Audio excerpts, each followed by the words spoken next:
Subscribe करें हमारे channel को और साथ ही बेल आइकन को दबाएं और उसमें ऑल का ऑप्शन को सेलेक्ट करें ताकि हमारे द्वारा अपलोड होने वाले वीडियो के नोटिफिकेशन आपको बराबर मिलते रहें। प्रिय विद्यार्थियों नमस्कार। आज हम पढ़ेंगे प्रश्नावली 4.3 का प्रश्न नंबर 1।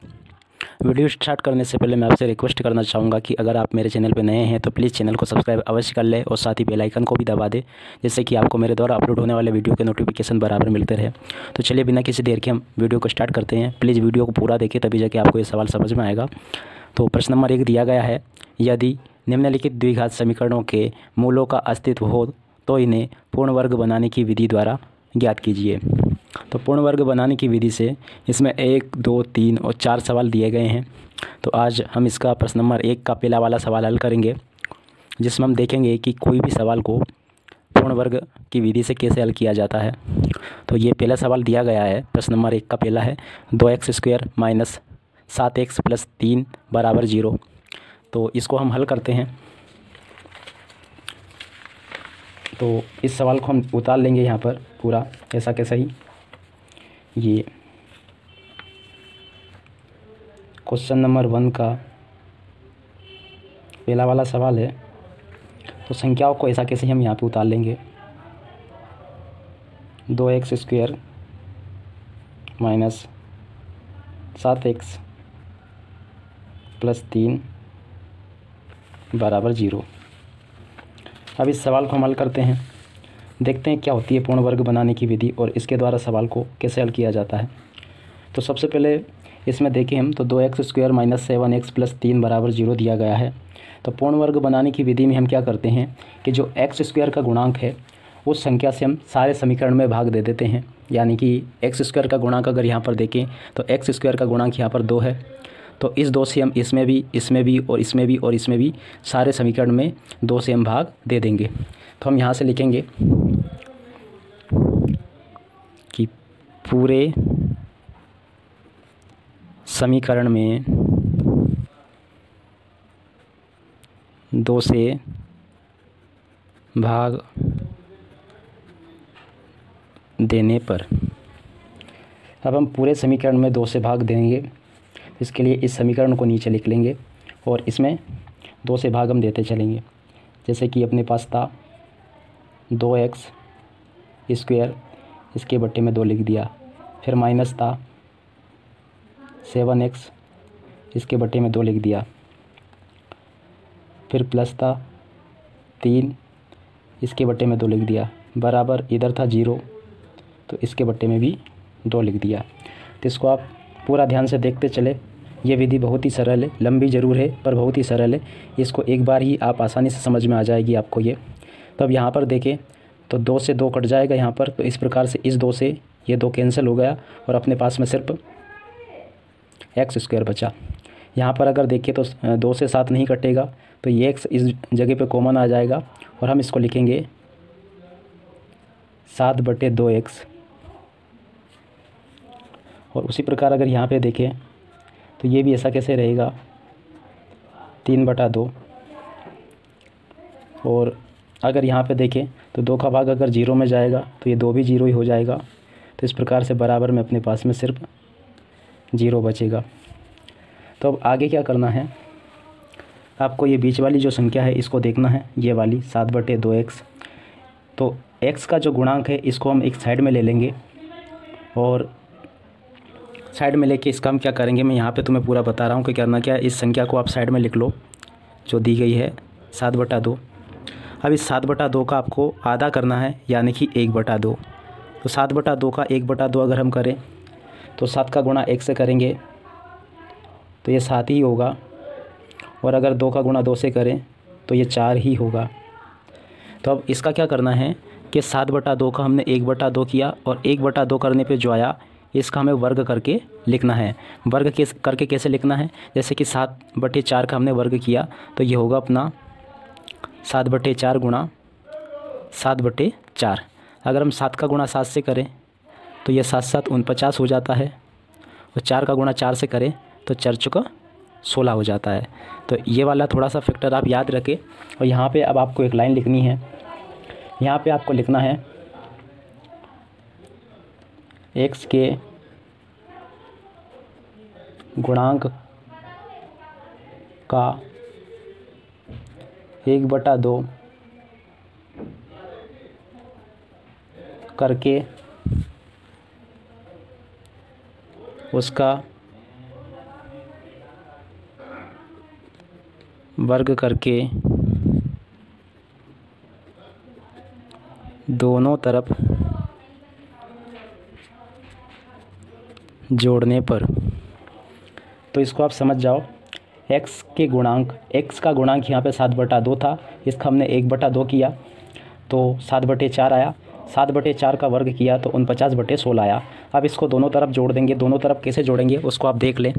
तो मैं यहाँ पे क्या कर रहा हूँ कि ये प्लस के 3/2 जो अचर संख्या है इसको हम इधर लेंगे, इसका पक्षांतर कर देंगे और बाकी ऐसा कैसे लिखेंगे। तो देखना क्या होता है कि x का स्क्वायर ऐसा कैसे रहेगा, -7/2 ऐसा कैसे ही रहेंगे। और इधर हमने क्या किया है कि ये वाली जो संख्या थी इसको हमने इधर लिख दिया है, तो ये इधर प्लस में थी बराबर की, इधर आके ये माइनस में बन जाएगी, तो इधर होगा ये 3/2 माइनस का। तो अब ये दोनों तरफ जोड़ने पर, तो ये जो आई थी ना अपनी संख्या, ये वर्ग करने पे, तो इसको हम इधर भी जोड़ देंगे और इधर भी जोड़ देंगे। तो इसके साथ में x था तो x भी लिखेंगे और प्लस का चिन्ह लगा के हम 49/16 को इधर भी जोड़ देंगे और 49/16 को इधर भी जोड़ देंगे। तो हमने दोनों तरफ इस तरह से संख्याओं को जोड़ लिया है। क्या किया है यहाँ पे देख ले कि मैंने इसका आधा किया यानी कि 1/2, तो 7/2 में मैंने 1/2 से गुणा किया तो 7/4 आ गया। 7/4 का मैंने वर्ग किया तो 7 का गुणा 7 से हुआ तो 49 और 4 का 4 से हुआ तो 16। इस प्रकार 49/16 को मैंने इधर भी जोड़ दिया और इधर भी जोड़ दिया और इधर यहाँ से ऑलरेडी मैंने 3/2 का पक्षांतर इस तरफ कर दिया था। तो ये आपको समझ में आ गया होगा। अब आगे बढ़ते हैं हम। तो आगे हम क्या करेंगे कि आगे आपको एक ये चीज़ याद रखनी है कि अब आपको यहाँ पे क्या करना है कि यहाँ पे लगाना आपको कोष्टक। वैसे यहाँ पे एक सूत्र का प्रयोग होता है पर सूत्र से आपको जल्दी समझ में नहीं आएगा, इसलिए मैं आपको बिना सूत्र से एक ट्रिक के माध्यम से समझाना चाह रहा हूँ कि क्या करना है। अब जैसे कि ये एक्स स्क्वायर है तो आपको यहाँ पर एक्स बिना स्क्वायर के साथ में लिख लेना है, यानी कि एक्स का आपको स्क्वायर नहीं लिखना है। और ये बीच वाली जो संख्या है ना, इसका सिर्फ चिन्ह लेना है आपको, संख्या नहीं लिखनी है। और इसके बाद में क्या करना है कि ये वाली जो संख्या है, इस वाली संख्या को आपको क्या करना है, इस वाली संख्या का वो वाला रूप लिखना है जिससे ये बनी थी। तो इसको अगर देखें तो 49/16 बनी थी 7/4 से, तो यानी कि इसका वर्ग, जैसे कि मैंने इसका वर्ग हटाया उसी प्रकार इसको मैं यहाँ पे लिखूँगा 7/4। तो ये लिख लिया 7/4 और इसका वर्ग और इसका जो वर्ग है, इन दोनों के वर्गों को एक रूप से मैंने पूरे पे एक ही साथ में चढ़ा दिया है। यानी कि अगर इसको खोलेंगे तो एक्स स्क्वायर हो जाएगा और इसको खोलेंगे तो ये 49/16 आ जाएगा। आशा करता हूँ ये चीज़ आपको समझ में आ गई होगी। अब आगे बढ़े अपन। तो इधर देखिए हम, तो 2 और 16 का एलसीएम 16 ही होता है। अब 16 को अगर हम 2 से काटें तो 8 आता है और 8 का गुणा अगर 3 से करें तो ये होते हैं 8 तिया 24। उसी प्रकार अगर 16 को 16 से काटें तो 1 आता है, 1 का गुणा अगर 49 से करें तो ये भी 49 ही आएगा। तो इस प्रकार से अब आगे बढ़े हम तो क्या पाते हैं, ये तो ऐसा कैसे रहता है, x माइनस 7/4 का स्क्वायर बराबर इधर -24 अगर 49 में से कम होंगे तो ये 25/16 बच जाएगा। और अब यहाँ पे मैं क्या कर रहा हूँ कि ये जो वर्ग है इसको इधर पुट करूँगा तो इधर ये वर्गमूल में बदल जाएगा, यानी कि करनी का चिन्ह में बदल जाएगा।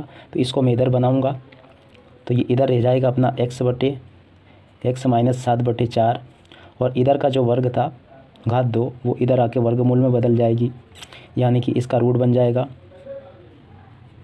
तो इसको अगर हम लिखें तो 25/16 हो जाएगा। और अगर यहाँ पे x माइनस 7/4 करें और इधर इनको बाहर ले तो वर्गमूल अगर हटाएंगे हम, इसका वर्गमूल लेंगे 25 का, तो 25 का वर्गमूल 5 होता है और 16 का वर्गमूल 4 होता है। जैसे कि 25 आधी रूट जो है किसी भी संख्या की वैल्यू आधी खा जाता है, इसको ऐसे कहते हैं। तो इस प्रकार से ये आधी संख्या को ये खा जाता है, तो 4 चौके 16 1 4 को ये, और इस तरह से आप समझ गए होंगे। तो अपने पास में ये संख्या प्लस या माइनस के रूप में आ चुकी है। तो अब हम क्या करेंगे कि एक बार प्लस चिन्ह लेंगे और एक बार माइनस चिन्ह लेंगे वो तो सबसे पहले हम लेते हैं प्लस चिन्ह लेने पर। इसमें दो चिन्ह लेने हैं आपको, एक तो प्लस और एक माइनस। तो पहली बार हमने प्लस चिन्ह लिया इसके साथ में, तो हम लिखेंगे x बराबर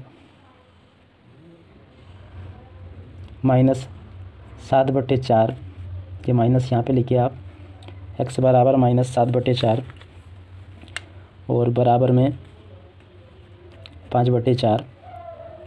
और अगर x बराबर 5/4 को इधर 7/4 को इधर लेके जाए बराबर के, तो इधर आके प्लस का हो जाएगा, तो ये हो जाएगा 7/4। अगर 5 और 7 को जोड़ें तो ये 12 हो जाएगा, और 4 का एलसीएम 4 ही आएगा। तो इस प्रकार से अगर 4 को काटें हम तो ये 3 बार में कट जाएगा और ये आ जाएगा 4×3 12, यानी कि x बराबर अपने पास में एक बार 3 आ चुका है, यानी कि एक उत्तर अपना इसका 3 है। तो चलिए हम इसी जगह पर एक बार माइनस चिन्ह ले लेते हैं। तो यहाँ पे लिखेंगे हम माइनस चिन्ह लेने पर, तो इधर का तो सेम टू सेम था ही, x -7/4, तो ये तो ऐसा कैसे लिखना ही है, इसका चिन्ह चेंज नहीं करना आपको। x -7/4 बराबर इधर वाली जो संख्या थी 5/4, तो पहले हमने प्लस का चिन्ह लिया था ये, तो अब हम इसमें माइनस का चिन्ह लेंगे और लिखेंगे -5/4।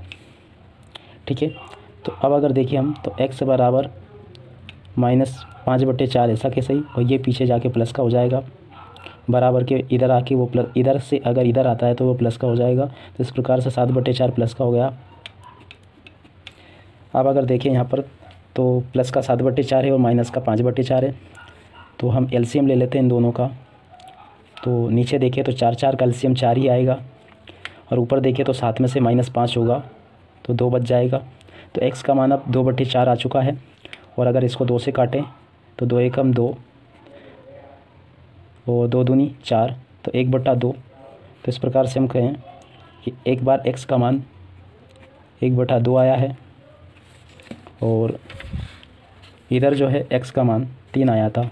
तो एक तो ये और एक ये, दोनों आपके आंसर है। आशा करता हूँ ये वीडियो आपको आसानी से समझ में आ गया होगा। फिर भी आप वीडियो को पूरा रोक के एक बार में इस सवाल को नोट कर सकते हो।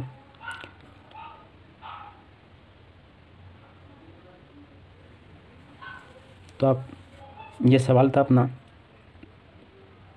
इस सवाल को आप एक ही बार में नोट कर सकते हो ऐसे। तो ये वीडियो कैसा लगा आपको, लाइक और कमेंट करके अवश्य बताइए, और साथ ही पसंद आया है तो प्लीज़ शेयर करना ना भूलें। इसी के साथ में मैं वीडियो से विदा लेता हूँ। धन्यवाद।